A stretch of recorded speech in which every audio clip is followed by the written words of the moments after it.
महाराष्ट्राच्या एकूणच समाजाला दृष्ट लागली की काय असं वाटावं अशी चांगल्या व्यक्तित्वाची, कर्तृत्वाची आणि नेतृत्वाची एक एक माणसं तुमच्या माझ्यातून निघून चालली. आदरणीय गोपीनाथरावजी मुंडे असतील, आदरणीय विलासरावजी देशमुख असतील, RRG पाटील असतील आणि परवा लोकनेते अजितदादा पवार यांचं विमान अपघातात दुर्दैवी निधन झालं. सर्वसामान्य माणसांच्या समस्यांची नाळ असलेला, संपूर्ण महाराष्ट्राच्या प्रश्नांची नेमकी उकल करणारा एक स्पष्ट वक्ता आणि परखड लोकनेता काळानं तुमच्या माझ्यातून हिरावून गेला. मी माझ्या वतीनं, माझ्या शिवसेना उद्धव बाळासाहेब ठाकरे पक्षाच्या वतीनं सुरुवातीला त्यांना विनम्र श्रद्धांजली अर्पण करतो. महाराष्ट्राचं कुलदैवत छत्रपती शिवाजी महाराज बंदुकीच्या जोरावर आणि हंटरच्या धाकावर वाघांना माणसासारखं वागायला शिकवणारी मी अनेक माणसं बघितली, पण बंदुकीच्या जोराशिवाय आणि हंटरच्या धाकाशिवाय माणसांना वाघासारखं जगायला शिकवणारा मी एकच वाघ बघितला, हिंदुहृदय सम्राट शिवसेना प्रमुख बाळासाहेब ठाकरे. सगळं सुरळीत चालू असताना राज्यकारभार करणं वेगळं आणि संकटांची एकामागोमाग एक मालिका कोसळत असताना त्यातून महाराष्ट्राला सुखरूप बाहेर काढणं वेगळं. कोरोनाच्या कालखंडामध्ये ज्यांनी महाराष्ट्राला सुरक्षित ठेवलं ते महाराष्ट्राचे माजी मुख्यमंत्री तथा शिवसेना पक्षप्रमुख उद्धवजी ठाकरे, युवासेना प्रमुख आदित्यजी ठाकरे. गेली 57 वर्ष शिवसेनेसाठी त्यांनी प्रत्यक्ष आपलं योगदान दिलं ते शिवसेनेचे तमाम शिवसैनिक. जिल्हा परिषद पंचायत समितीच्या निवडणुकीच्या या लोटका जिल्हा परिषद गटाच्या आमच्या उमेदवार सौभाग्यवती अरुणाताई सुमवंशी, हासेगाव पंचायत समितीचे आमचे उमेदवार लालासाहेबजी साळुंखे आणि लोटका पंचायत समिती गणाचे आमच्या उमेदवार सौ पंचफुलाबाई घोडके आणि त्यांना आशीर्वाद देण्यासाठी उपस्थित असलेले आपण सर्व. गेले काही काळ महाराष्ट्राच्या राजकारणाच्या पोलाखालनं बरंच पाणी वाहून चाललंय. एक काळ होता की ज्यावेळी मतपेट्या पळवल्या जायच्या, नंतर आमदार पळवायला लागले, आता पक्षच पळवून घेऊन चालले. त्यामुळे एकूणच सध्या जे काही चाललंय ते बघितल्यावर कोण नक्की कुठं आहे तेच आता कळेन असं झाले. सकाळी एकाकडे, दुपारी दुसऱ्याकडे, संध्याकाळी जेवणावळीला तिसऱ्याकडे आणि दुसऱ्या दिवशी अपक्ष म्हणून त्याचाच उमेदवारी अर्ज असतो. त्यामुळे नेमकं राजकारण कुठल्या दिशेला चाललंय ते काही कळेना. सत्तेच्या गुळाच्या ढेपेला चिकटणारे अनेक मुंगळे आजूबाजूला फिरताना दिसत आहेत तुम्हाला, पण गेले अनेक काळ हिंदुहृदय सम्राट शिवसेना प्रमुखांचा कडवट शिवसैनिक म्हणून आमचा संतोष शिववंशी सातत्यानं लोकमानसांसाठी झगडणारा, शेतकऱ्यांसाठी आंदोलन करणारा, कायम रस्त्यावर उतरणारा आणि सर्वसामान्य माणसाच्या प्रश्नासाठी लढणारा नेता म्हणून मी संतोषजी सोमवंशींना ओळखतो. त्यामुळे निश्चितपणे या प्रचार सभेला येणं गरजेचंच होतं. एका चांगल्या माणसाला कामाची संधी देणं हे तुमचं माझं सगळ्यांचं कर्तव्य. नगरपालिकांच्या निवडणुका झाल्या, महानगरपालिकांच्या निवडणुका झाल्या, कधी नव्हे तेवढी सगळ्यात जास्त बिनविरोध लोक यावेळी निवडून आले. मला प्रश्न असा पडतो की जर माणसं बिनविरोधच निवडून येणार आहे तर लोकशाहीच्या निवडणुकांना अर्थ काय आहे? माणसं जर बिनविरोधच निवडून येणार आहे तर तुम्हा आम्हाला मिळालेल्या मतदानाच्या अधिकाराचा उपयोग काय आहे? ही कदाचित उद्याच्या भविष्याची सुरुवात आहे का? म्हणजे उद्याची निवडणूक कदाचित तुमची गरजच नसेल, तुमच्या मताची गरज नसेल. आम्ही पैशाच्या बळावर, सत्तेच्या बळावर माणसं बिनविरोध निवडून आणू आणि संपला विषय. कसली लोकशाही, कसलं संविधान? डॉक्टर बाबासाहेब आंबेडकर असं म्हणाले होते की भले जरी नेते विकले गेले तरी माझं संविधान सुरक्षित राहील, कारण माझं संविधान सर्वसामान्य माणसाच्या हातात आहे आणि माझा सर्वसामान्य माणसांवर विश्वास आहे. डॉक्टर आंबेडकरांचा विश्वास होता तुमच्या आमच्यावर की तुम्ही आम्ही संविधानाने लोकशाही सुरक्षित ठेवू. या निवडणुकीच्या माध्यमाने ती जबाबदारी तुमच्या आमच्यावर येऊन पोहोचली. मला एका प्रश्नाचं उत्तर द्या.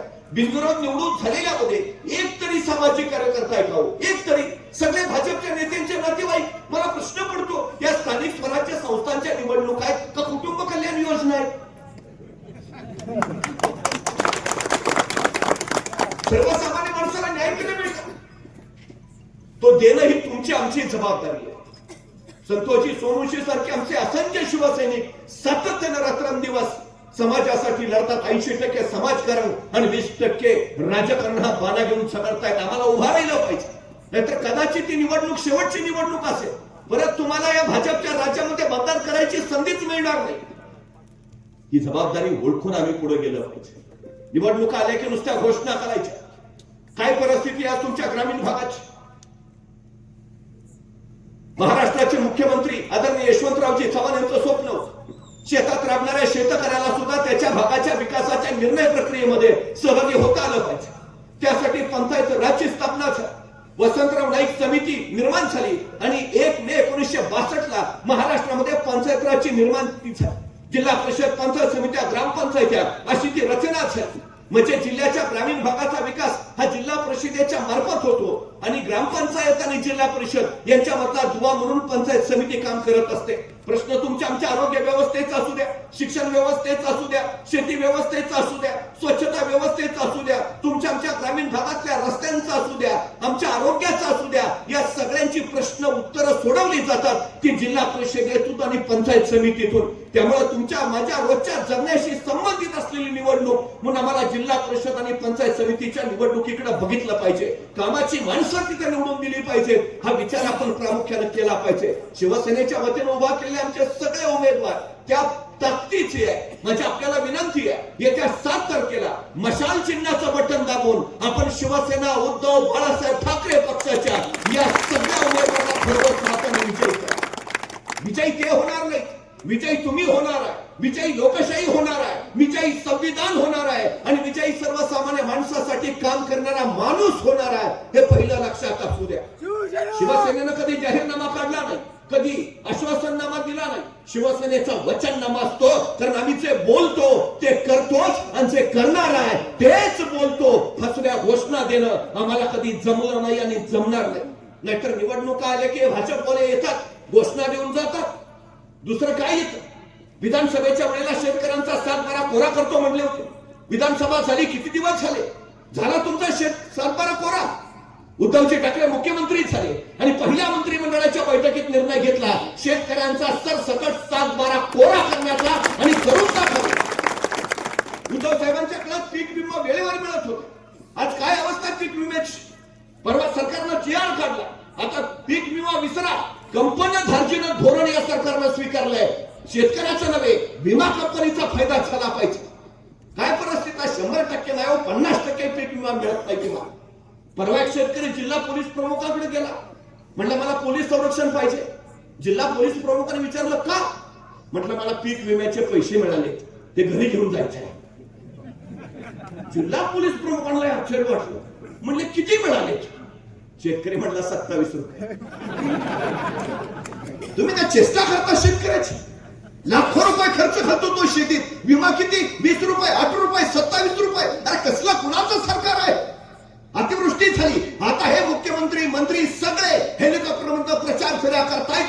पाण्यात बुडाले होते सगळे, जमिनी खरबडून गेल्या, आले होते तुमच्या बांधावर, पुसले तुमचे अश्रू. 1 लाख कोटीचा शक्तीपीठ महामार्ग शेतकऱ्यांचा विरोध असताना करतायत. हे तुमच्याकडे 1 लाख कोटी रुपये शक्तीपीठ महामार्गासाठी आहे. शेतकऱ्यांचा 7-12 कोरा करायला तुमच्याकडे पैसे नाहीत. 3.5 लाख कोटी रुपये तुम्ही उद्योगपतींचे माफ केले, तुम्हाला शेतकऱ्यांचा 7-12 कोरा करता येत नाही. अतिवृष्टीची नुकसान भरपाई मिळाली? काही नाही मिळाले, काही मिळालेलं. नुसत्या घोषणा केले. शेतकऱ्यांच्या आत्महत्या थांबवणार होते. 7 महिन्यात 800 शेतकऱ्यांनी आत्महत्या केल्या. 800 महाराष्ट्रात. परवा चंद्रपूरच्या शेतकऱ्यांना सावकाराचं कर्ज फेडायचं म्हणून स्वतःची किडनी विकली. अरे जगाच्या पोशिंद्याला कर्जासाठी स्वतःची किडनी विकावी लागत असेल तर हा कसला विकास आहे? रस्ते गुळगुळीत करणं म्हणजे विकास नाही. विवेकाचे कास धरून साधलेली समृद्धी म्हणजे विकास.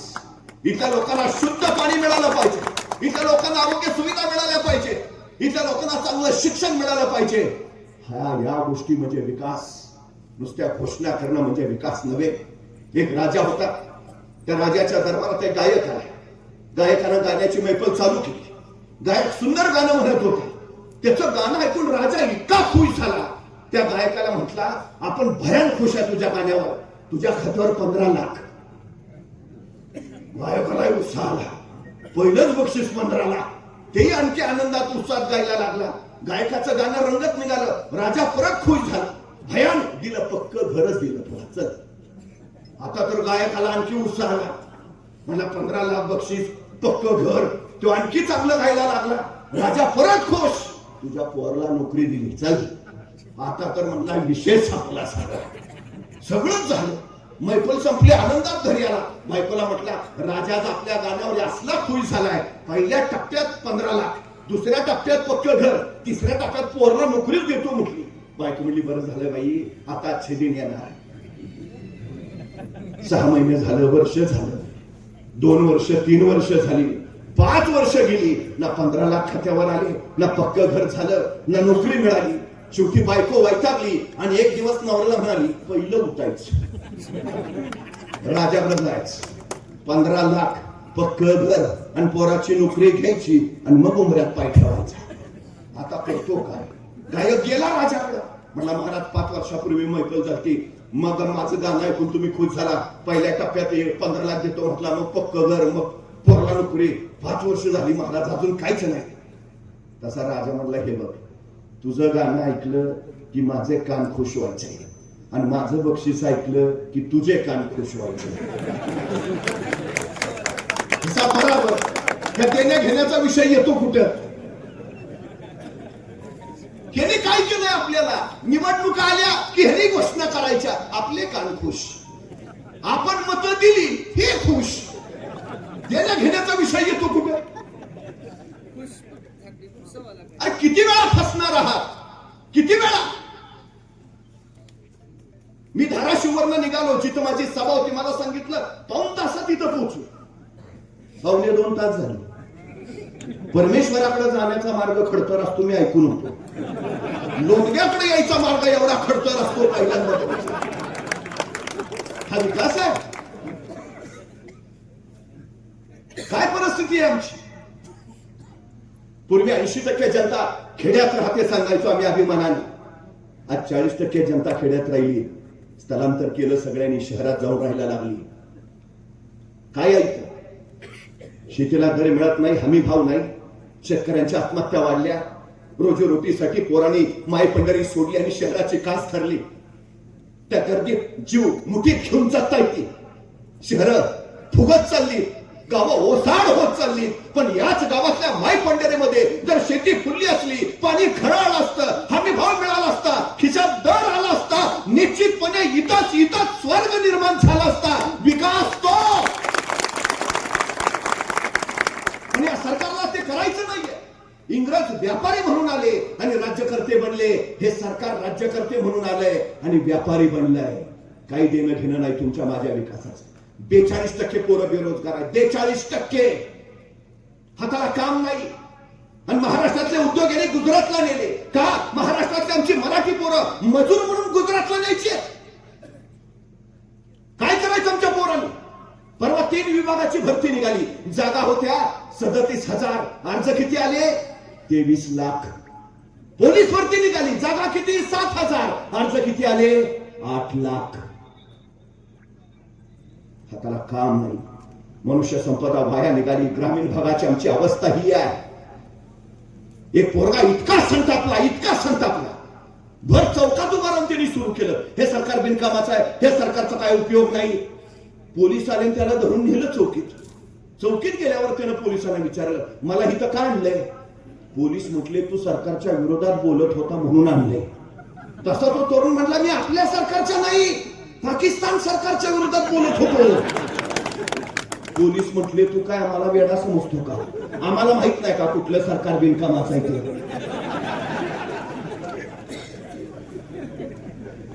सगळ्यांना सगळं माहिती आहे.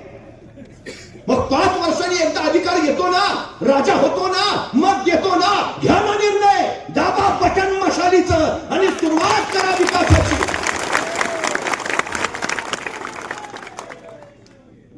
15,000 शाळा बंद केल्या यांनी आणि 17,000 दारूची नवी दुकानं काढली. कुठे नेऊन ठेवला महाराष्ट्र माझा? खेडेगावात पानपट्टीवर गांजा मिळतो, औषधाच्या दुकानात नशेच्या गोळ्या, ड्रगचं रॅकेट तुमच्या तुळजापुरात सापडले तर घराजवळ आलंय सगळं. कसली पोरं तयार करणार? काय घडवायचंय उद्याच्या पिढीला? बेटी बचाव बेटी पढाव योजना काढली आहे. 446 कोटी, 80 कोटी रुपये जाहिरातीवरच खर्च झाला. तुम्हाला माहितीये, दर 7 मिनिटाला एक बलात्कार होतो. दर 7 मिनिटाला. गेल्या 2 वर्षात 4 लाख महिला गायब झाल्यात आणि 90,113 18 वर्षाच्या आपल्या मुली गायब आहेत. हे बेटी बचाव आहे. 1 कोटी मुलींनी पहिलीत प्रवेश घेतला. 12वीत किती पोहोचल्या? फक्त 20 लाख. 80 लाख पोरी 12वीच्या आतच शिक्षणातून बाहेर गेल्या. तुम्ही शिक्षण मोफत देतो म्हणणार आणि जिल्हा परिषदेच्या शाळा बंद करून टाकणार. शिकणार पोर आमची? आमच्या खिशात पैसा नाही. खाजगी शाळेत पोरला घालायचं तर इंग्लिश मिडियमला. आमची शाळा सरकारी, तुम्ही बंद करून टाकायचं. आरोग्य मोफत मिळत होतं, मोफत सुविधा होत्या ना दवाखान्यात शासकीय. 16 जानेवारीला जीआर काढलाय या सरकारनं. 16 जानेवारीला जीआर काढलाय. आता शासकीय दवाखान्यात सुद्धा पैसे द्यावे लागणार. परवा लोकमतला बातमी आहे. तुम्हाला एक्सरे काढायचा आहे 30 रुपये द्या. सिटी स्कॅन करायचा आहे 400 रुपये द्या. MRI करायचा आहे 1600 रुपये द्या. झाल्या निवडणुका, आता सगळं चालू परत. काही मोफत नाही. कुठल्या दिशेला चालू आम्ही?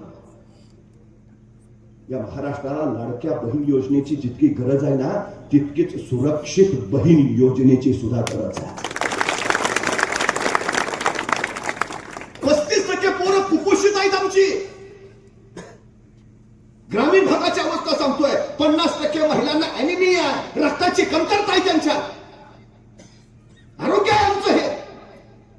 ग्रामीण भागातली परिस्थिती आहे. विचार करायला पाहिजे आम्ही. कुठल्या पाचोला निघालो? विकासाकडे की विनाशाकडे? हे सांगतायत दावोसला गेले, एवढी गुंतवणूक आली. ते आकडे राहू द्या हो. तुम्ही मला औषधात किती नवे उद्योग उभा राहिले तेवढं दाखवा. एक उभा राहिलाय का? एक काय एवढी गुंतवणूक काढली? काय करायचंय काय मला? गुवाहाटीला पळून गेले आमदार, परत आले. प्रत्येकाच्या मागे 40 गनमॅन. आणि जिल्हा परिषदेच्या शाळेच्या वर्गात 40 पोरांना एक शिक्षक नाही. एका आमदारला 40 गनमॅन, 40 पोरांना शिक्षक नाही. ही अवस्था आहे आमची. हे तुम्ही बदलू शकता. तुम्ही बदलू शकता. डॉक्टर बाबासाहेब आंबेडकरांनी तो अधिकार दिला तुम्हाला, मताचा अधिकार दिला. उद्धवजी ठाकरे मुख्यमंत्री होते. मग त्या सांगलीचा कर्मचारी मला म्हणाला की महाराष्ट्र खरंच भाग्यवान आहे. महाराष्ट्राला अत्यंत योग्य वेळी उद्धवजी ठाकरेंसारखं नेतृत्व मिळालं. या काळात जर उद्धवजी महाराष्ट्राचे मुख्यमंत्री नसते तर महाराष्ट्राच्या रस्त्यावर माणसं मरून पडली असती. तुम्ही उद्धवजींना मुख्यमंत्री पदावर उतरवलं. ज्यांनी शेतकऱ्यांचा 7/12 माफ केला, ज्यांनी शेतकऱ्यांना पीक विमा दिला, ज्यांनी पिकेल ते विकेल, विकेल ते पिकेल ही योजना चालू केली. कोणत्याही परिस्थितीत शेतकरी उभा राहिला पाहिजे, गावगडा संपन्न झाला पाहिजे, ही भूमिका तुम्ही उतरवलात. तुम्ही उद्धवजींना मुख्यमंत्री पदावर उतरवू शकलात. लोकांच्या मनातनं कसे उतरवणार आहे ते इथंच आहेत अजून प्रत्येकाच्या. त्या उद्धवजींचा शिवसैनिक म्हणून संतोषजी उभा आहेत. त्या उद्धवजींच्या शिवसैनिक म्हणून आमचे हे उमेदवार उभा आहेत. आता निर्णय घ्यावा लागेल.